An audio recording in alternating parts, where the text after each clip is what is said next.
네, 오늘 여호와의 포도원이라는 제목으로 하나님 말씀 증거하겠습니다. 이사야는 유다의 우시야 왕이 죽던 해에 선지자로 부름을 받고 활동을 했습니다. 유다의 우시야 왕은 마지막에 나병에 걸려서 물러날 수밖에 없었고, 그의 아들 이제 요담, 우시야의 아들 요담이 예루살렘에서 아버지를 이어서 통치를 하게 되었습니다. 요담은 그 통치 기간 중에 암몬 족속과 싸워서 승리했고, 암몬에게서 은 100달란트와 밀, 보리 등을 조공으로 받았습니다. 암몬은 두 번째 해에도 또 세 번째 해에도 같은 장을 유다의 요담 왕에게 바쳤습니다. 그러니까 유다가 그렇게 어려운 상황은 아니었다라는 것입니다. 그리고 이사야 2장 7절에 보면 유다 땅에 대해서 하나님께서 말씀하신 구절이 있는데, 이사야 2장 7절, 그 땅에는 은금이 가득하고, 이사야 2장 7절, 그 땅에는 은금이 가득하고 보화가 무한하며 그 땅에는 마필이 가득하고 병거가 무수하며. 여기에서도 알 수 있듯이 이사야가 살던 시대에 유다는 경제적으로 결코 어렵지 않고 오히려 번영했다라는 것을 볼 수가 있습니다. 그래서 이사야는 이 번영의 시대에 예언을 했습니다. 그러나 유다의 백성들은 매우 타락했습니다. 지난주에 살펴본 대로 그들은 외적으로 많은 정성과 외적인 헌신의 모습이 있었지만 그 모든 것들은 가증스러웠고 위선적이었습니다. 이런 상황에서 이제 이 이사야는 포도원에 대한 노래를 부릅니다. 오늘 본문은 우리 성경책에 보면 알 수 있듯이 포도원의 노래 이렇게 제목이 써 있습니다. 오늘 본문은 포도원에 대한 노래로 불려지는 본문입니다. 1절을 한번 보겠습니다. 1절, 나는 내가 사랑하는 자를 위하여 노래하되 내가 사랑하는 자의 포도원을 노래하리라. 여기서 이 포도원은 누구인지 우리가 쉽게 알 수 있는데, 포도원은 7절입니다. 오늘 본문 7절. 7절, 무릇 만군의 여호와의 포도원은 이스라엘 족속이요 그가 기뻐하시는 나무는 유다 사람이라. 포도원은 이스라엘과 유다 사람들입니다. 이스라엘이나 유다나 뭐 같은 뜻으로 보시면 같은 그냥 이스라엘 민족이라고 보시면 되겠습니다. 그래서 이스라엘 국가 전체가 포도원이고 이스라엘의 백성들, 개개인의 백성들은 포도나무입니다. 그러면 왜 하나님께서는 이스라엘을 이 포도원이라고 비유하셨을까요? 여기에는 두 가지의 의미가 있습니다. 포도원이라고 부른 두 가지의 이유, 의미. 첫 번째는 포도원은 신부를 상징하기 때문입니다. 이스라엘이 하나님의 신부이기 때문에. 그런데 이제 포도원은 신부를 상징하기 때문에. 아가서 1장 14절입니다. 아가서 1장 14절. 솔로몬의 이제 노래인데 신랑이 신부에게 하는 노래입니다. 나의 사랑하는 자는 내게 엔게디 포도원의 고벨과 송이로구나. 여기서 이 신랑은 신부를 포도원의 고벨과 송이다 이렇게 말합니다. 이 아가서에서 포도원은 상당히 많이 나옵니다. 상당히 많이 나오는데 이 포도원은 신랑과 신부가 사랑을 나누는 장소이고 신랑은 포도원을 잘 가꾸는 그런 사람입니다. 그래서 이 포도원은 신부를 상징합니다. 이사야가 지금 내가 사랑하는 자를 위하여 노래한다라고 했는데 여기서 내가는 누구일까요? 내가. 이 내가는 이사야입니다. 이사야. 내가 사랑하는 자를 위하여 노래한다. 사랑하는 자는 하나님이십니다. 하나님. 그리고 사랑하는 자의 포도원은 이제 이스라엘 백성이고, 이렇게 이 관계를 잘 보시면 이사야는 일종의 중매자입니다. 중매자. 신랑이신 하나님, 성경에서 하나님은 신랑, 남편으로 자주 비유되죠. 그리고 이스라엘은 신부로 비유되고, 그래서 이 구약의 선지자들은 자주 하나님과 이스라엘을 중매하는 그 중매자의 역할을 했습니다. 그래서 이사야는 지금 신랑과 신부를 위해서 포도원의 노래를 하고 있는 것입니다. 물론 그 포도원의 노래는 아주 좋은 내용은 아닙니다. 그러나 이사야는 중매자로서 지금 하나님, 남편이신 하나님과 그의 신부인 이스라엘을 위해서 지금 노래하는 것입니다. 자, 신약에서도 똑같습니다. 구약의 선지자들이 중매자이듯이 신약에서도 사도들은 중매자나 같습니다. 요한복음 3장 29절. 요한복음 3장 29절에서 세례 요한은 자신을 신랑의 친구다라고 말합니다. 요한복음 3장 29절. 신부를 취하는 자는 신랑이나 서서 신랑의 음성을 듣는 친구가 크게 기뻐하나니 나는 이러한 기쁨으로 충만하였노라. 신랑과 신부를 연결을 시켜주는 역할을 세례 요한이 당시에 했었습니다. 그렇죠? 이스라엘 백성들을 위해서 회개하라. 예수님이 오시니까 회개하라고 하면서 이 신랑과 신부를 연결시켜주는 중매자의 역할을 세례 요한이 잘 알고 있었습니다. 그래서 신랑의 친구다 이렇게 이야기하는 거고, 더 확실하게 고린도후서 11장 2절입니다. 고린도후서 11장 2절. 내가 하나님의 열심으로 너희를 위하여 열심을 내노니 내가 너희를 정결한 처녀로 한 남편인 그리스도께 드리려고 중매함이로다. 바울은 자신을 중매자라고 분명하게 이야기를 합니다. 구약과 신약이 다 통일된 관점입니다. 선지자들이 그렇게 하나님과 이스라엘을 연결시키고 회개시켜서 이스라엘이 다시 신랑이신 하나님께 돌아오도록 계속적으로 말씀을 선포하는 이런 역할들을 중매자라 이렇게 비유를 하는 것이고, 신약도 분명하게 바울이 그렇게 이야기를 하고 있습니다. 그래서 이 포도원이라는 단어는 이스라엘이 신부임을 지금 드러내주는 것이고, 신부와 신랑을 다시금 화해시켜 이 신부를 회개시켜서 신랑에게 돌아가게 하고자 하는 그런 중매자로서 이사야가 지금 노래를 하고 있는 것입니다. 두 번째, 포도원이라는 이 단어에서 두 번째는 우리는 이것이 이스라엘에게 행하신 하나님의 구원 역사를 함축하는 단어다라는 것을 알 수가 있습니다. 그러니까 이 포도원이라는 단어를 딱 들으면 벌써 하나님께서 이스라엘에게 무엇을 행하셨는지가 딱 드러나는 그런 단어라는 것입니다. 우리 본문 1절 중간에 보면 내가 사랑하는 자에게 포도원이 있음이요 심히 기름진 사내로다. 자, 여기서 포도원이 어디에 있냐면 심히 기름진 산에 있습니다. 자, 그러면 여기서 이 기름진 산이 어디일까요? 시편 80편 8, 9절을 보면 나와 있습니다. 시편 80편 8, 9절.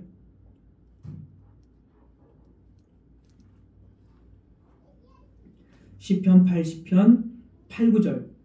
주께서 한 포도나무를 애굽에서 가져다가 민족들을 쫓아내시고 그것을 심으셨나이다. 주께서 그 앞서 가꾸셨으므로 그 뿌리가 깊이 박혀서 땅에 가득하며. 우리가 여기에서도 금방 알 수 있듯이 포도나무를 심었는데 그 심은 산은 가나안 땅입니다. 가나안 땅. 이스라엘은 포도나무로 비유되고 애굽에서 종살이하는 이스라엘을 구원하셔서 하나님께서 가나안 땅에 심어서 가꾸셨다는 거예요. 그래서 뿌리를 박아서 그 가나안 땅에 가득하게 되었다라는 것입니다. 그래서 포도원이라는 것은 하나님의 구원 역사, 이스라엘을 탈출시켜서 애굽의 종에서 탈출시켜서 적과 꿀이 흐르는 가나안 땅에 심으시고 가꾸셔서 그들이 하나님의 나라를 이루면서 아주 이렇게 번성하면서 살고 있는 모습. 포도원이라는 이미지가 어떻습니까? 굉장히 알맹이가 있고 포도 잎사귀가 막 이렇게 뻗어나가는 모습. 그런 이미지로서 가나안 땅에서 정착한 모습을 포도원 이미지로 딱 그려주는 겁니다. 그러니까 이스라엘을 구원하시고 하나님 나라를 이루도록 가나안 땅에 지금 옮겨서 가꾸셨다. 이런 의미가 들어가 있기 때문에 이것은 하나님의 구원 역사를 함축적으로 한 단어로 보여주는 단어입니다. 포도원이. 자, 그런데 여기서 이제 이거는 조금 어려운데 조금 더 나아가서 여기서는 또 굉장한 하나님의 어떤 그런 돌보심과 하나님의 어떤 의도가 숨어져 있습니다. 하나님이 이스라엘을 얼마나 끔찍하게 생각하는지에 대한 것이 여기 숨어져 있습니다. 조금 어려운데 이 부분은. 자, 하나님께서 처음에 세상을 창조하시고 에덴의 동산을 창설하셨습니다. 그래서 창세기 2장 8절 창세기 2장 8절 보면 여호와 하나님이 동방의 에덴에 동산을 창설하시고, 우리가 잘 아는 구절이죠. 여기서 창설하셨다, 이 히브리 원문의 의미가 심었다라는 뜻입니다. 심었다. 그러니까 원래 그 직역을 하자면 하나님께서 에덴에 동산을 심었습니다. 심었다라는 거예요. 자, 그리고 창세기 9장 20절입니다. 창세기 9장 20절. 노아가 농사를 시작하여 포도나무를 심었더니, 노아가 농사를 시작하여 포도나무를 심었더니, 지금 창세기 9장 20절의 문맥은 이제 홍수로 심판당하고 이제 노아가 나와가지고 새롭게 된 땅이죠. 새 창조된 그 땅입니다. 그 땅에 나와서 노아가 포도나무를 심었습니다. 그런데 여기서 포도나무를 심은 게 아니라 원문의 의미는 포도나무가 아니고 포도원입니다. 포도원. 포도원을 심은 거예요. 포도원을 심었다라고 하는 이 말이 한글의 어떤 문법상 조금 어색하니까 포도원을 포도나무다라고 이렇게 번역을 한 것뿐입니다. 원래는 포도원을 심었다가 맞습니다. 그러니까 창세기 2장 8절에 동산을 심었다. 이것도 좀 한글 어법상 말이 조금 안 되잖아요. 마찬가지로 똑같은 표현이에요. 하나님께서 에덴에 동산을 심었고, 그리고 노아도 포도원을 심었습니다. 자, 이와 같은 표현으로 하나님께서 포도원을 가나안 땅에 심었습니다. 같은 의미를 가지고 지금 심었다라고 말하고 있습니다. 자, 이게 왜 제가 말씀을 드리냐면, 가나안 땅에 심겨진 이스라엘, 이 포도원은 에덴 동산과 같은 겁니다. 자, 에덴 동산이 죄로 인해서 사람들이 거기서 살지 못하고 추방당했잖아요. 그럼 에덴이 어디 있습니까? 에덴에 접근하지 못해요. 왜냐하면 추방당했기 때문에.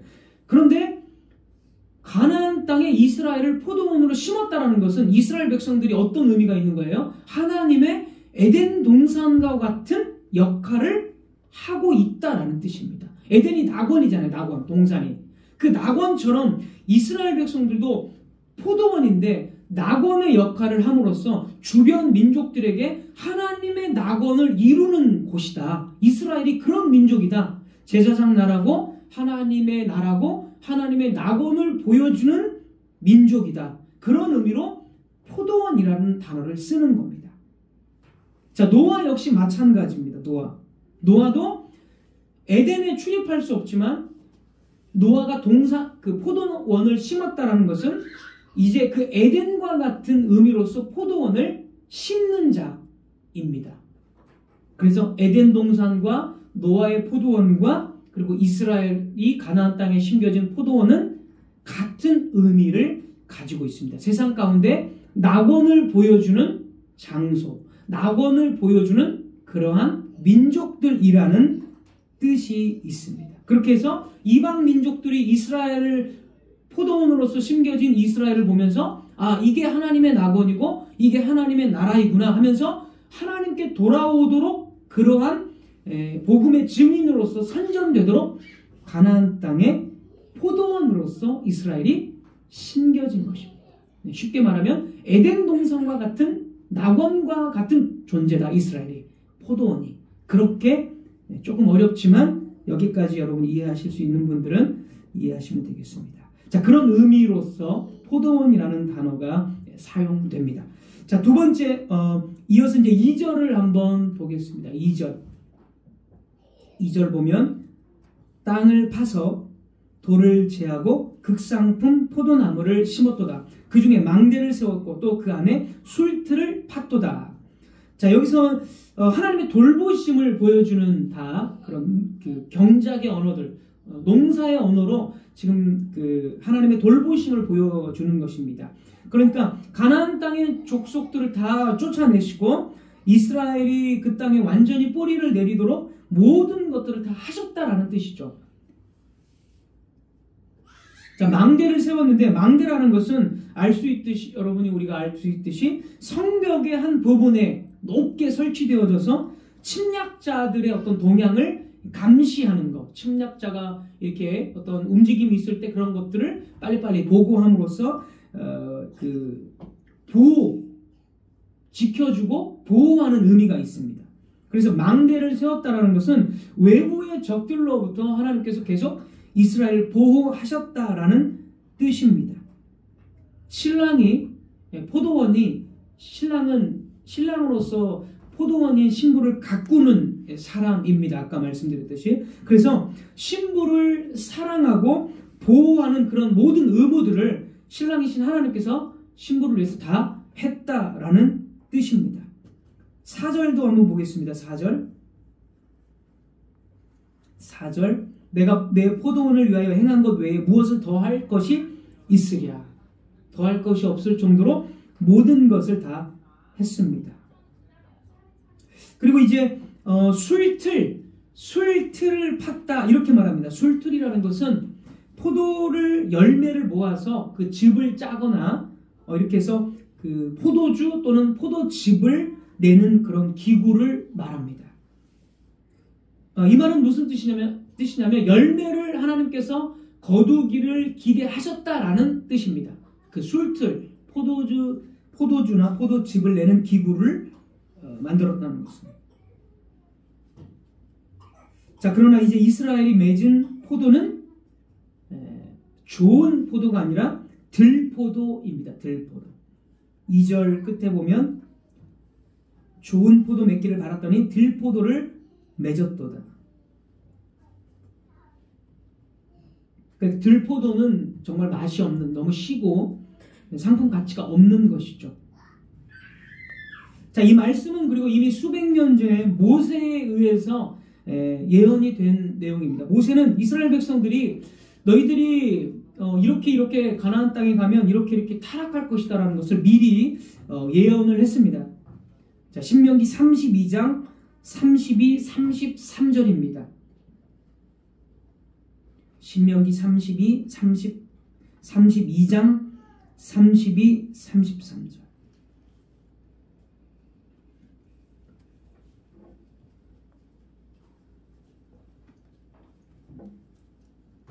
이는 그들의 포도나무는 소돔의 포도나무요 고모라의 밭의 소산이라. 그들의 포도는 독이 든 포도이니 그 송이는 쓰며 그들의 포도주는 뱀의 독이요 독사의 맹독이라. 자, 모세가 노래한 것을, 이게 이제 32장은 모세의 노래입니다. 여러분이 성경을 보면 32장의 그 타이틀이 모세의 노래라고 써 있습니다. 모세가 이미 노래했듯이 이사야 역시 포도원의 노래를 하는데 모세의 노래를 사실 가져온 것입니다. 그래서 이스라엘 백성들이 들포도를 낸 것은 이미 모세가 예언한 내용이었고 이사야는 그 모세와 똑같이 이스라엘 백성들을 향해서 지금 언약의 소송을 하고 있는 것입니다. 언약적 소송을.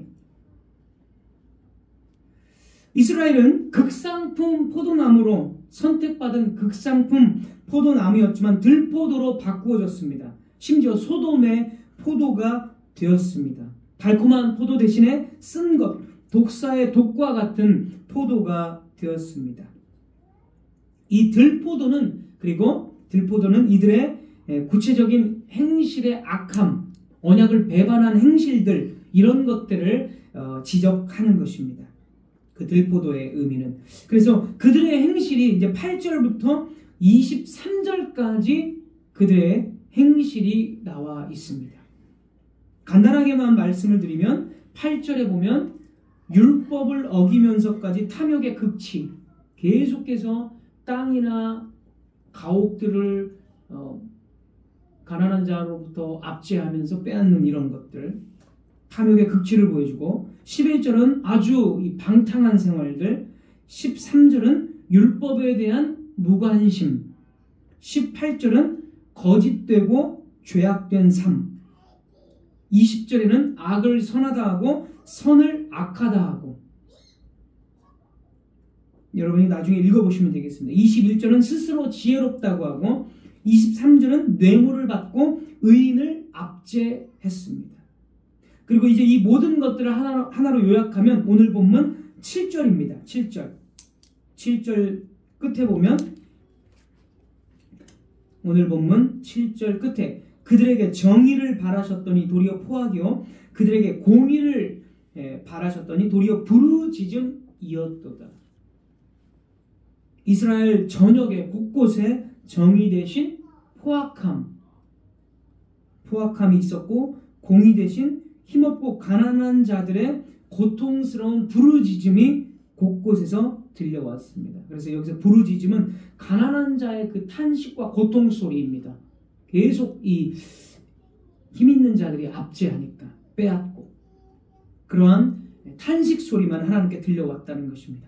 이것이 하나님께 큰 복을 받은 이스라엘의 반응이었습니다. 그들은 언약을 배반했고 하나님의 은혜를 배은망덕함으로 갚았습니다. 자, 그러면 이제 하나님께서 이런 들포도를 맺은 이스라엘에게 어떻게 하셔야 합니까? 모세가 이미 수백 년 전에 말했듯이 이스라엘은 이제 심판을 피하지 못한다라고 말씀합니다. 오늘 본문 이제 5, 6절입니다. 5, 6절. 이제 내가 내 포도원에 어떻게 행할지를 너희에게 이르리라. 내가 그 울타리를 걷어 먹힘을 당하게 하며 그 담을 얼어 짓밟히게 할 것이요 내가 그것을 황폐하게 하리니 다시는 가지를 자름이나 북을 돋우지 못하여 찔레와 가시가 날 것이며 내가 또 구름에게 명하여 그 위에 비를 내리지 못하게 하리라 하셨으니. 자, 울타리는 하나님의 보호를 의미하는 것입니다. 그런데 이것을 걷어버리고 6절에 가지를 잘라주는 일이나 북을 돋우는 것, 이것도 하나님의 돌보심을 말하는 것으로서 이 말씀도 하나님의 보호하심과 돌보심을 거둔다는 뜻입니다. 하나님의 돌보심과 보호하심을 거두면 그 결과는 어떻게 됩니까? 울타리를 걷어버리기 때문에 사나운 짐승들이 포도원을 짓밟게 됩니다. 그래서 포도원은 완전히 망가집니다. 또 구름에게 명하여 비를 내리지 못하게 합니다. 비를 내리지 못하게 하는 것은 언약의 저주죠. 물론 다 언약의 저주지만 비가 내리지 않기 때문에 뿌리가 말라서 죽게 됩니다. 이 말씀은 무엇을 이야기하는 것일까요? 이 말씀은 1차적으로 바벨론의 침략을 의미합니다. 사나운 짐승인 바벨론은 유다를 침략해서 유대인들을 다 살육하고 성전을 무너뜨리고 성읍들을 완전히 다 불태우고 짓밟았습니다. 그래서 포도원이었던 이스라엘은 완전히 황폐하게 되었습니다. 그래서 유다와 예루살렘은 사람이 별로 살 수 없는 그런 성읍으로 변해버렸고, 결국에는 짐승들이 와서 거주하는, 다른 성경들을 보면 짐승들이 예루살렘에 거주한다. 그리고 가시와 찔레가 납니다. 짐승이 거주하고 가시와 찔레가 나는 것, 이것은 무엇이죠? 이것은 광야입니다. 광야. 그러니까 더 이상 포도원이 아니라 하나님께서 정말 젖과 꿀이 흐르는 가나안 땅, 심이 기름진 포도원으로서 이스라엘이 그 땅에서 정착하고 살았지만 하나님의 보호를 거두어 버리자 그 가나안 땅은 이제 더 이상 포도원이 아닌 광야가 되어 버립니다. 그럼에도 불구하고 이스라엘은 이런 심판의 말씀을 들었음에도 회개하지 않았습니다. 사실 이런 경고의 말씀은 아까 살펴본 대로 이미 신명기 32장에서 모세가 예언한 것입니다. 미리. 모세가 너희들이 앞으로 이렇게 타락할 것이다, 이런 것을 미리 예언한 거예요. 그리고 이것을 들려줬고, 노래로 들려줬고, 성경으로 기록을 했습니다. 그러면 이 말씀을 듣고, 모세 당시에 이 말씀을 듣고 계속해서 모세의 이 말들을 대대로 이어받고 듣고 성경으로 기록된 것을 그들이 또 안식일 때마다 읽고, 이렇게 함으로써 어떤 것을 하나님께서 의도하셨냐면, 이렇게 경각심을 가지고 너희들이 타락할 수 있으니까 정말 언약에 충실하게 돌아와야 된다, 이렇게 언약에 돌아오도록 미리 타락할 것을 예언을 모세를 통해서 하나님께서 하도록 하신 것입니다. 그들이 타락함에도 불구하고, 타락했을지라도 이 말씀을 듣고 다시금 양심의 찔림을 받고 주님께로 돌아오도록 모세를 통해서 이미 아직 일어나지도 않은 일들을 수백 년 전에 모세를 통해서 예언으로 하나님이 주신 것입니다. 그러나 이스라엘 백성들은 자신들의 죄악에 아랑곳하지 않았으며 어떠한 가르침도 참을성 있게 들으려 하지 않았습니다. 그리고 이 모든 일들이 글자 그대로 일어났을지라도, 바벨론의 침략으로 무너졌을지라도 그들은, 타락한 자들은 회개하지 않았습니다. 이스라엘의 불순종의 역사는 너무나 오래됐고 너무나 심각했습니다. 그래서 주 예수님께서는 더 위대한 이사야로서 또다시 포도원의 노래를 부를 수밖에 없었습니다. 주님은 1세기 당시에 유대인들에게 이사야가 부른 포도원의 노래를 또다시 말씀을 하십니다. 마태복음 21장 33절 34절입니다. 마태복음 21장 33절 34절. 다른 한 비유를 들으라. 한 집 주인이 포도원을 만들어 산 울타리로 두르고 거기에 집 짜는 틀을 만들고 망대를 짓고 농부들에게 새로 주고 타국에 갔더니 34절 열매 거둘 때가 가까우매 그 열매를 받으려고 자기 종들을 농부들에게 보내니. 똑같이 이사야의 포도원의 노래를 인용해서 예수님께서 포도원의 이러한 비유를 하십니다. 그리고 이사야와 같이 계속해서 회개하지 않고 언약에 불순종한다면 최종적으로 재건축된 성전은 무너지고 유대인들은 언약 백성들의 지위를 잃게 될 것이라고 예수님은 말씀을 하십니다. 이어지는 43절, 이어지는 마태복음 21장 43절 말씀. 그러므로 내가 너희에게 이르노니 하나님의 나라를 너희는 빼앗기고 그 나라에 열매 맺는 백성이 받으리라.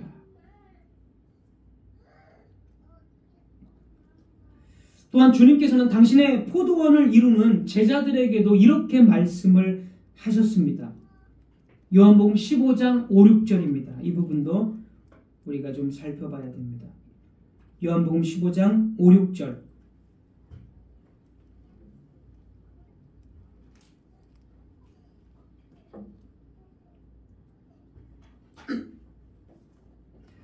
예수님께서는 제자들에게 너희가 포도원이다, 너희들이 포도나무다, 이렇게 말씀을 하시고 열매를 맺어야 된다. 똑같이 이스라엘에게 열매를 하나님께서 기대하셨던 것처럼 새언약 시대의 교회들에게도 너희들이 포도나무고 열매를 맺어야 된다라고 말씀하십니다. 요한복음 15장 5, 6절. 나는 포도나무요 너희는 가지라. 그가 내 안에 내가 그 안에 거하면 사람이 열매를 많이 맺나니 나를 떠나서는 너희가 아무것도 할 수 없음이라. 사람이 내 안에 거하지 아니하면 가지처럼 밖에 버려져 마르나니 사람들이 그것을 모아다가 불에 던져 사르느니라. 우리는 스스로 생명을 창출할 수가 없습니다. 그래서 하나님께서는 당신의 아들 예수 그리스도를 포도나무로 주셔서 그 포도나무에 우리가 젖붙이기, 우리가 어릴 때 젖붙이기를 해봤죠. 젖붙이기를 해서 잘려진 나무이고 마른 나무였지만 포도나무이신 예수님께 젖붙임을 받아서 예수님의 생명을 공급받아서 새 생명을 가지고 살도록 하나님께서는 그렇게 하셨습니다. 하나님께서는 이미 죽은, 그러니까 사망 가운데 있는 우리들을 위해서 당신의 아들을 죽이시기까지 모든 것을 다 하셨습니다. 그리고 그분은 예수님이라는 울타리 안에서 또 그분의 교회라는 울타리 안에서 우리를 생활하도록 하셨고 매주 참된 복음으로 우리를 보호하고 계십니다. 그리고 그 말씀, 그 복음으로 우리가 세상을 나갔을 때도 그 말씀이 있기 때문에 세상을 분별하게 하셔서 세상 가운데 타락한 삶을 살지 않고 어그러진 길을 가지 않고 바른 길, 좁은 길을 끝까지 가도록 우리 하나님께서는 우리를 보호하셨습니다. 실로 하나님은 내가 너를 위하여 무엇을 더 할 수 있겠느냐라고 말씀하실 수 있습니다. 예수님 안에서 모든 것을 내어 주셨기 때문입니다. 우리는 이사야 시대의 이스라엘보다 하나님이 주신 복이 무엇인지 예수님으로 인해서 더 분명하게 알게 되었습니다. 그러므로 우리는 예수님께서 말씀하신 대로 예수님 안에 거해야 하고 예수님과 늘 연결되어져서 연합되어져서 예수님께서 원하시는 그 열매들을 내야 합니다. 예수님은 우리의 뿌리이시고 우리는 그분의 줄기이고 예수님은 우리 포도나무이시고 우리는 그분의 가지입니다. 하나님께서 요구하시는 것은 무엇입니까? 우리가 예수님께 연합되어지고 접붙여져 사는 것입니다. 그러면 우리가 그분의 의와 공평의 좋은 열매를 맺을 수 있다라고 오늘 주님께서 말씀하십니다. 이스라엘은 계속해서 하나님을 거부했습니다. 그리고 예수님도 거부하며 죽였습니다. 또한 오순절에 오신 성령님을 회방하고 사도들을 핍박했습니다.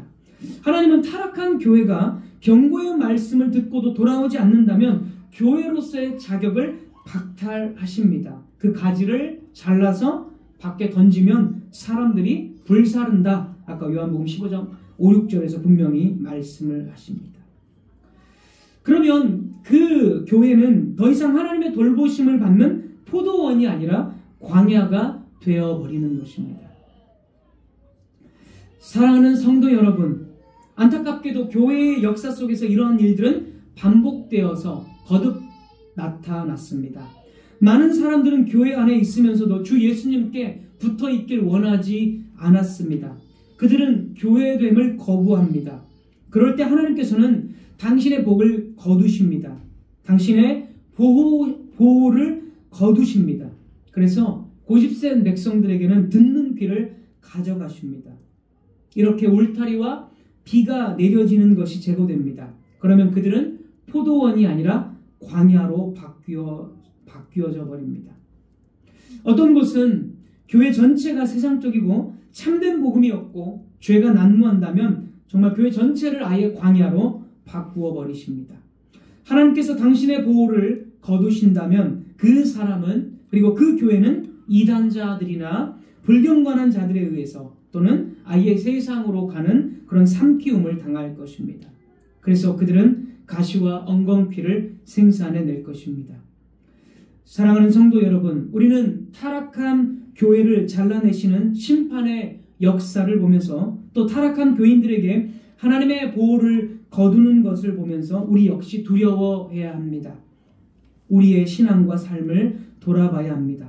과연 우리는 예수님께 신실하게 붙어 있어서 의와 공평의 열매를 맺고 있습니까? 우리는 이웃을 향해 정직하며 교회 안에서 서로에게 의무를 다하며 가정이나 사회에서도 충실하게 살고 있습니까?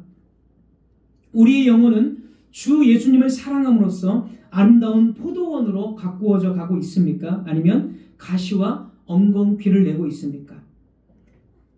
혹시 여러분 중에 신앙의 어떤 수확도 어떤 유익도 낼 수 없는 광야로 바뀌어져 가는 분이 계시지 않습니까?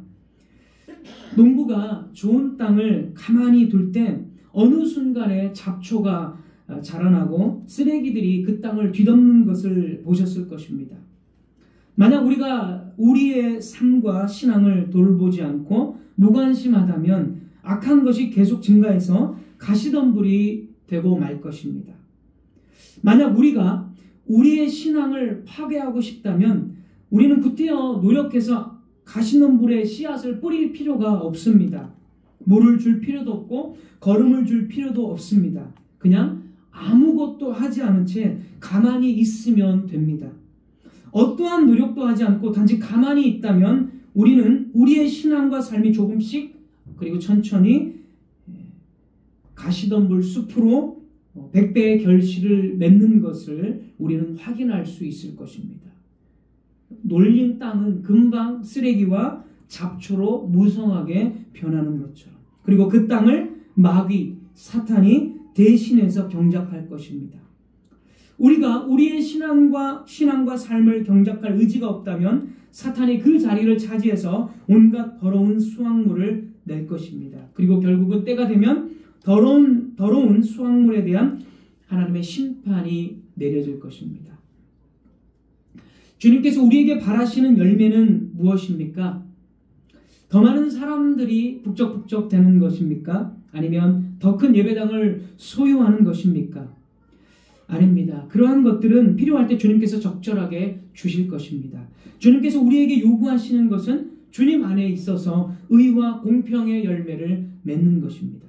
다시 말해서 매일매일 우리가 하나님의 말씀 안에서 사는 것, 예배 가운데 하나님과 교제하며 하나님을 사랑하는 것, 형제 자매들과 조화와 평화를 이루며 사는 것, 날마다 삶 속에서 주님을 경외하고 감사하는 것, 바로 그런 열매를 맺는 것입니다. 혹시 여러분이 이러한 것들을 놓치고 있지 않는지를 한번 돌아보십시오. 우리 자신을 다시 한번 점검해 보시기를 원합니다. 그동안 신앙에 있어서, 예배에 있어서 내가 무엇을 무시하고 무엇을 그대로 두었는지를 한번 들여다 보십시오. 우리가 계속해서 들려지는 말씀을 무시했는지, 열매를 맺는 것에 대해서 무시했는지를 생각해 보십시오. 그리고 이제 그러한 것들이 우리 신앙 속에서, 우리 삶 속에 보인다면 우리는 오늘 다시 한번 분명하게, 간절하게 하나님 앞에 기도해야 합니다. 하나님, 내 안에 쓰레기들은 제거되어야 합니다. 하나님의 무한한 자비하심과 은혜로 모든 가시들과 잡초들을 제거해 주십시오. 세상에서 뿌리를 내리는 것이 아니라 예수님 안에서 뿌리를 내리고 자라나게 해 주십시오. 주님께 붙어 있어서 주님을 찬양하는 거룩한 감사의 열매를 맺을 수 있도록 나를 일으켜 주시고 도와 주십시오.